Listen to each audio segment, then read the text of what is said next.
2023년 5월 31일 새벽 기도에 오신 성도님들을 주님의 이름으로 환영합니다. 오늘 우리에게 주신 하나님의 말씀은 로마서 3장 1절에서 20절까지의 말씀입니다.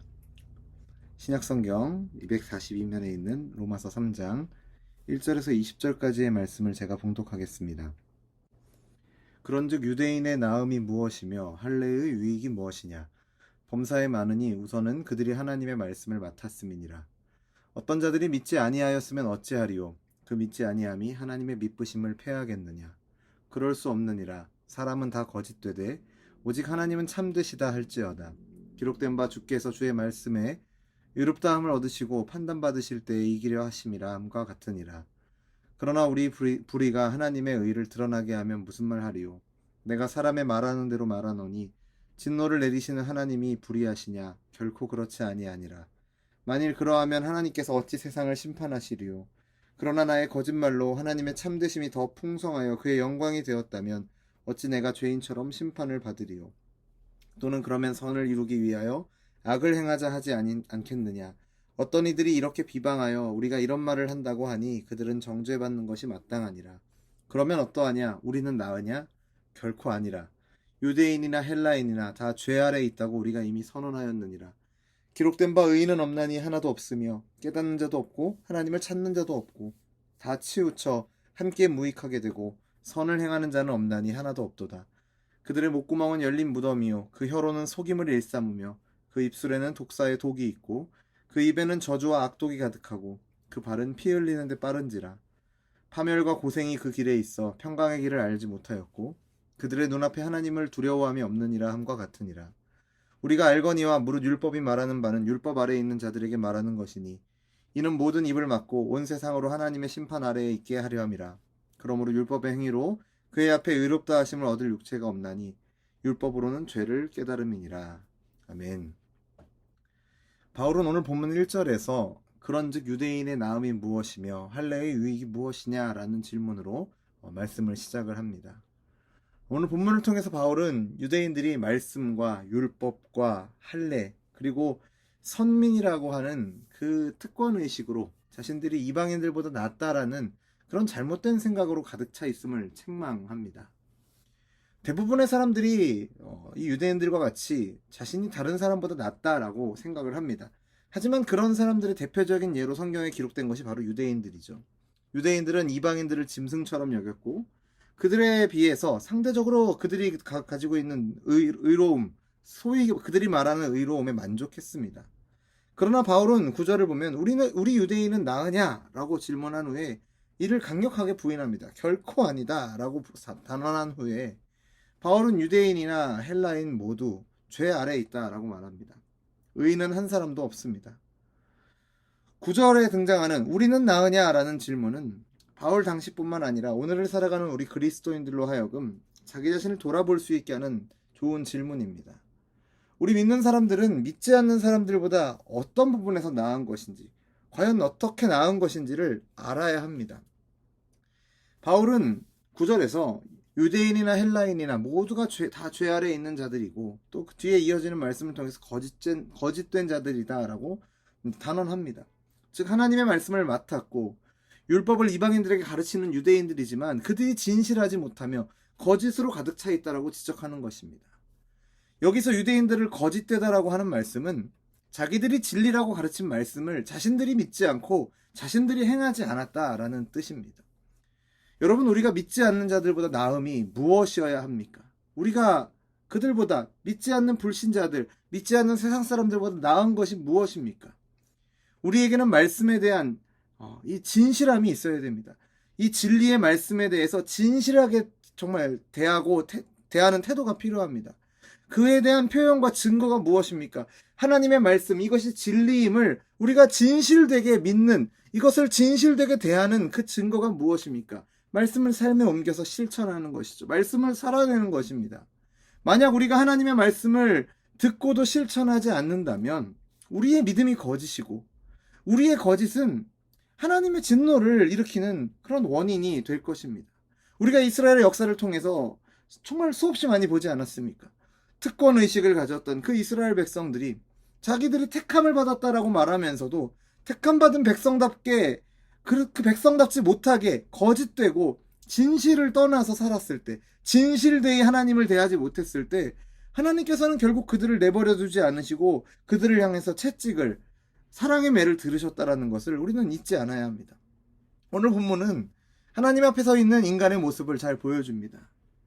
하나님이 베푸시는 구원의 은총은, 그 구원의 은혜는 정직함에서 출발합니다. 자신이 얼마나 절망적인 존재인가를 깨닫게 되는 순간 비로소 하나님을 의지하게 되기 때문이죠. 하지만 우리는 어떻습니까?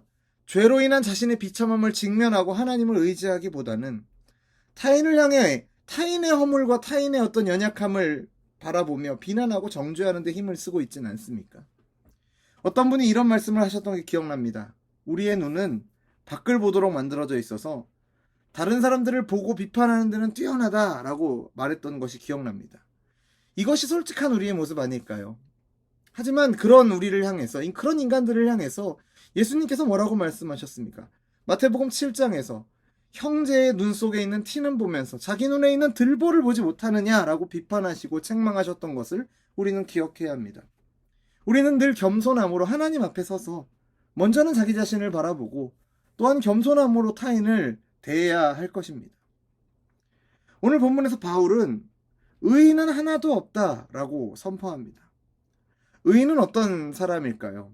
일반적으로 의인이라고 하면 선을 행하는 사람을 생각할 것입니다. 그러나 오늘 본문 11절은 더 본질적인 표현으로 의인을 설명합니다. 그것은 바로 하나님을 찾는 자라는 의미입니다. 10절에서 의인은 없다라고 말하면서 깨닫는 자도 없고 하나님을 찾는 자도 없다라고 말하죠. 반대로 하나님을 찾는 자가 의인이라는 것입니다. 왜 그렇습니까? 참된 의가 하나님께만 있기 때문입니다. 그렇기 때문에 따라서 하나님을 찾는 자가 의인인 것이죠.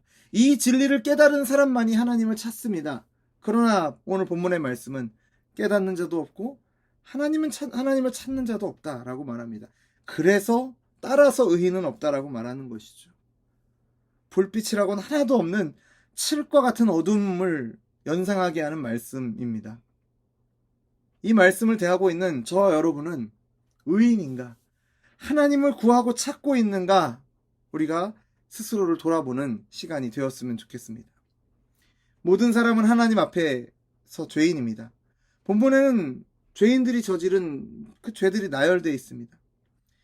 13절부터 보면 그들의 목구멍은 열린 무덤이요 그 혀로는 속임을 일삼으며 그 입술에는 독사의 독이 있고 그 입에는 저주와 악독이 가득하고 그 발은 피 흘리는데 빠른지라 파멸과 고생이 그 길에 있어 평강의 길을 알지 못하였고 그들의 눈앞에 하나님을 두려워함이 없느니라 이렇게 말합니다.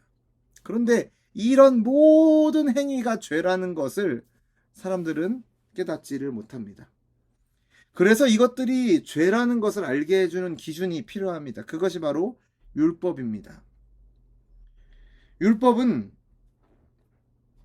사람으로 하여금 자신이 저지른 일이 죄라는 것을 알게 합니다. 율법으로는 죄를 깨닫는다라고 오늘 본문 20절은 이야기합니다. 율법은 사람들로 하여금 죄를 깨닫게 하므로 어느 한편으로는 절망을 안겨줍니다. 하지만 그 절망한 사람들로 하여금 다시 예수님께로 나아가게 만드는 것도 말씀의 역할입니다.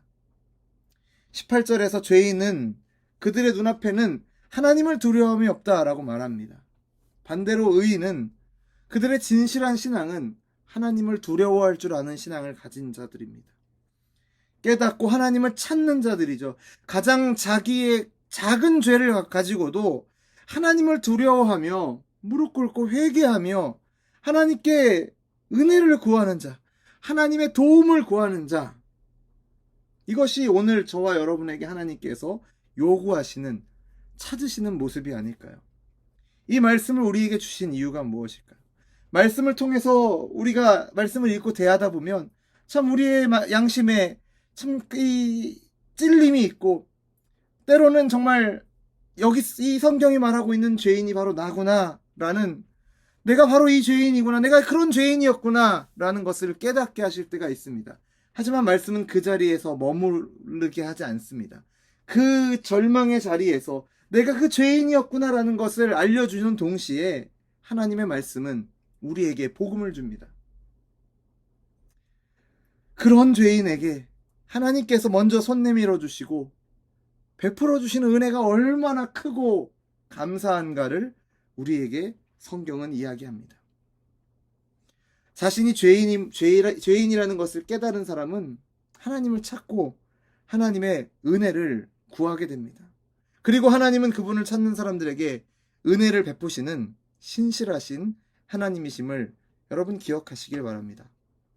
죄와 사망의 권세를 이기시고 우리를 구원하신 그 주님 앞에 나아가 은혜를 구하시며 도우시는 은혜를 힘입어서 하나님을 기쁘시게 하는 삶을 살아가도록 우리 안에 역사하시는 성령 하나님을 의지하여서 오늘 하루도 승리하시는 저와 여러분이 되기를 주님의 이름으로 축원합니다. 기도하겠습니다. 하나님 아버지, 우리에게 허락하신 이 귀한 하루의 첫 시간을 주님 앞에 나와 말씀을 듣고 기도하게 하심을 감사드립니다. 오늘 바울 사도의 말씀을 통해서 우리의 모습을 돌아보게 하심을 또한 감사드립니다. 우리의 입장에서 아무리 의를 주장하고 나음을 주장하려고 해도 실상 우리는 죄로 가득하여 의로운 삶을 살지도 못하며 우리가 의롭다고 주장하는 그 근거로 삼는 것조차도 온전히 지키지 못하는 연약한 인생임을 돌아보게 됩니다. 그래서 우리에게는 하나님의 은혜가 필요함을 깨닫고 고백합니다. 지금도 많은 사람들은 자신이 어떠한 존재인지 깨닫지 못하고 하나님이 필요한 존재라는 것을 알지도 깨닫지도 못하고 하나님을 구하고 찾지도 않는 그런 시대입니다. 그런 사람들이 많습니다. 하나님을 두려워하지 않는 시대를 우리가 살아가고 있습니다.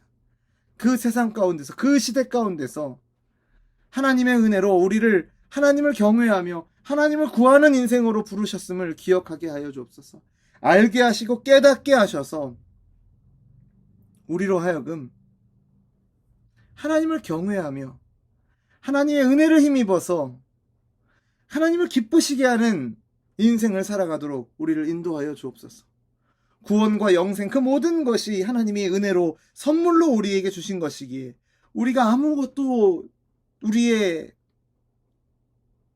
공로를 주장할 수 없는 것과 같이 구원받은 우리 성도의 삶 역시도 그 모든 것의 동력이 하나님의 은혜에 있음을 기억하며 겸손히 하나님의 은혜를, 하나님의 도움을 구하오니 오늘 하루도 우리에게 충만한 은혜 부어 주시옵소서.